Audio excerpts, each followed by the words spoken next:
My gesin hou daarvan om dinge by my te leen.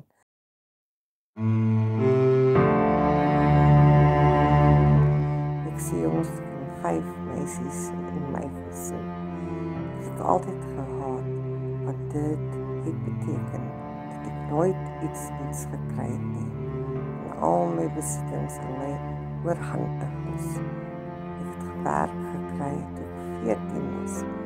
Die hoop om vir my klere te koop, wat net vir my was. Hierdie plan het teruggeslaan, toe alles wat ek geheimsinnig gekoop het, wekenlang vermis geraak het, voordat dit op 'n magiese manier weer in een van my susters se kamers verskyn het. Ek het amper 'n jaar gespaar vir my motor te koop, want dit sou my gevoel van vryheid gee.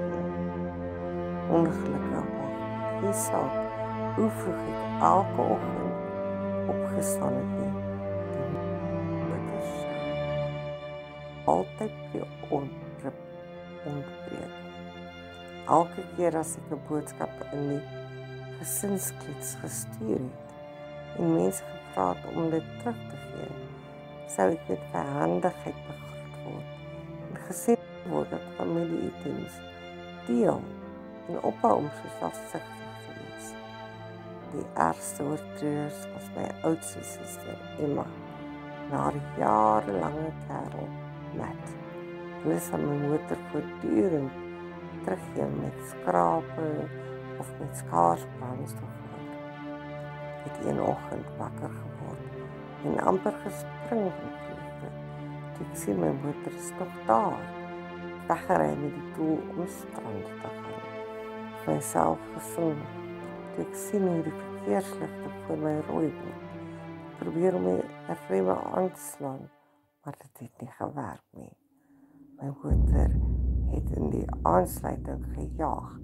My laaste herinnering was om te kyk hoe 'n vragmotor teen die passasiersdeur voor vasgeslaan het, voordat my kop met die stuurwiel gebots het.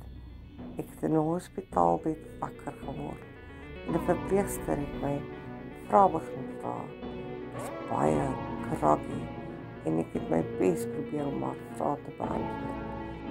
Om Emma en Matt te sien instap. Hulle het teleurgesteld gelyk dat ek wakker geword het voordat hulle na my bed gegaan het. Ek het probeer regop sit om hulle te groet, maar ek kon sien iets is verkeerd. Ek lig die laken op voordat ek 'n gil laat hoor.